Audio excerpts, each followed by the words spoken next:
What's up, everyone? This is like a Halloween episode? It is. I'm sorry, it's kind of creepy.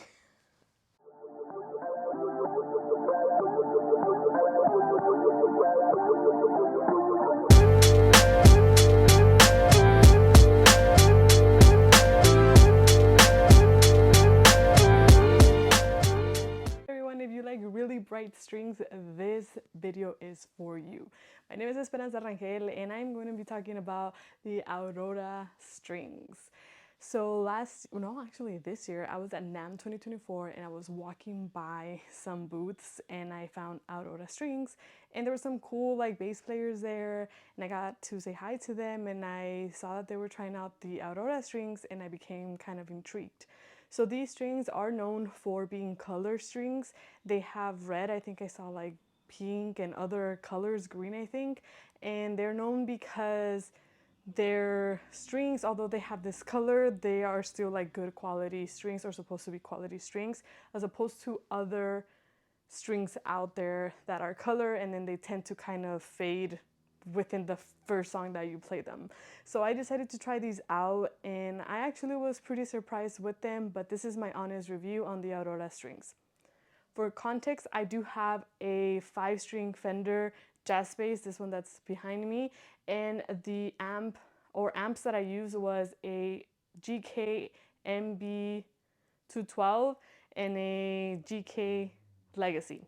So I use them in separate occasions because one I use for rehearsal and one I use for my actual gigs. So that is what I am using. So my initial thought when I put them on, I mean, they feel like just any other string. Sometimes when you do have this coloring in the strings, they kind of could feel a little bit too like opaque. I don't know if that's the right word, but there's like a feel to them. But these ones weren't. What they do have is that they are very, very bright. There's a lot of brightness in these strings, and I thought that once I started using them, that brightness was gonna go away, but it actually didn't. It didn't fade away. Now, this is not necessarily a bad thing. Definitely not. A lot of bass players look for strings that are a little bit more on the like bright side, and that's great. But in my case, I kind of like some punch to them. The strings, not that they didn't have a lot of punch, but they didn't have a lot of punch. At least not like the ones I am used to using, which I won't mention any names because I don't want this to be a Aurora versus whatever other strings I use. But obviously, because I've been using the other strings longer, I did compare them to them, right? Especially because I've been using these other strings for so long and I'm used to their sound, their tone, and their feel. So my other comparison obviously was the Aurora ones. So right off the bat, the Aurora, when I played it at the first gig, I was like, whoa, these are really bright, really, really bright to what I'm used to at least. So usually I always keep my amps on flat because I don't really have to EQ too much, since my bass has a preamp that pretty much just kind of has a really good sound like right off the bat. So I don't move too much on my amp or my bass. I did notice that in this case, in order for me to get that punchiness out of the strings, I did have to mess around with my EQ a little bit so I could kind of tone down on the brightness and find like that nice like kick but punch to them. What I mean by punch, if you're not, familiar with that term, is just like when you're playing, you just feel it in your soul. I like my strings to have a very distinct sound, and the Aurora ones, kind of I had to mess around with the actual EQ to kind of find that.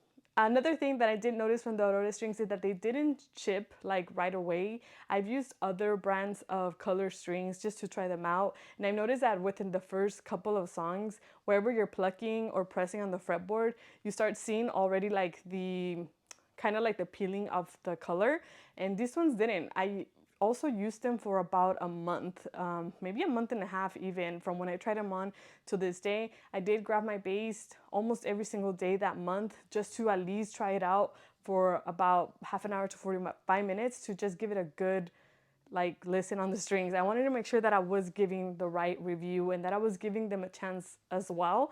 I don't play every single day, so obviously I didn't want to wait until I did perform to see where they were at. Also, when you just put brand new strings, you have to give them time to settle. So I thought that that's what I did, because that's what I normally do. And at that month and a half, they still kept the same brightness, which, like I said, I feel that for most bass players, that's the right way to go. But in my case, I was kind of having doubts about that. Well, also, I think I have to mention that I do play Spanish music, so the tones that I'm looking for in Spanish music are a little bit different than probably other musicians out there. I do play with the rock band as well, so I did take these strings to perform in one of the performances for the rock band, and I didn't mind them. But there is something that I did notice. There wasn't like this clear distinction between strings, and the strings that I normally use give me that, and that is like literally one of the things that I really like. So what I mean by that is that when I was doing my bass lines, it was almost like everything just sounded a little bit too combined, and it didn't give me like that clear note to note distinction. I did also enter some of the clips here that I just practiced at home. They're very short clips for you guys to kind of hear them, but the camera doesn't do it justice. You really can hear the actual sound of the strings. And to be quite honest, like, the strings are not bad strings. It is just goes down to personal preference. So sometimes you might not be the type of bass player that likes the very, very bright string. I don't know if I already mentioned this, but although I was using the bass quite often, the brightness never really went away, which is actually a good thing. If you like that kind of sound, it's not a bad thing. One thing that I did notice as I was kind of using them more often is that they were building this kind of feel to them. I like more of like I want to feel the string, more of the metal on the string, or the steel on the string. And these kind of were having this little feel of, it kind of was having this weird feeling on them. I don't know how to explain it. It almost felt like if they were the nylon strings, like kind of like that feel. And if you know me, I don't use nylon strings at all. I tried them once and I just really did not like them. These Aurora strings didn't entirely have that feel, but I could feel like that it was starting to develop. And I cleaned the bass and everything, just tried to bring like shyness back to it, but the brightness was there. That's the crazy thing, that the brightness was still there, but that feel was on the strings, and I didn't really like it. It almost feels like if I had those strings already on my bass for like many months, and when you don't clean them, that's kind of how it felt. But I don't usually get that feel with other strings, so I think that it was pretty like kind of for those Aurora strings, you know. Overall, like, if you like strings that are very bright and that they just add that pop of color to your bass, you could use them. I had the red strings on mine because my bass is red, but I think it looked really neat, but I don't think that the sound gave me what I was looking for, or the feel gave me what I was looking for, or what I'm used to. So like I said, it all goes down to personal preference. I'm pretty sure other bass players are like, you're crazy, like, these are the best strings I've ever tried. They're good, but not for me. I think I'm gonna stay with the strings that I've been using, and if I come across other strings, then I'll probably try them out. But I do think you should try the Aurora strings. Like, you should try them for yourself, because you might like them. Maybe these are the strings that you're waiting for and that you've liked for so long. But in my case, not right now. Well, my name is Esperanza Rangel, and this is Saucy Bass Talk. It was just me reviewing these strings. Do not forget to comment, like, and subscribe to these videos, and we'll see you next time.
everyone, my name is Esperanza Rangel. If this video looks kind of like weird, like in the shadows, is because it is. Because I didn't have time to put my lights on, and this gives me a little spooky vibes, no?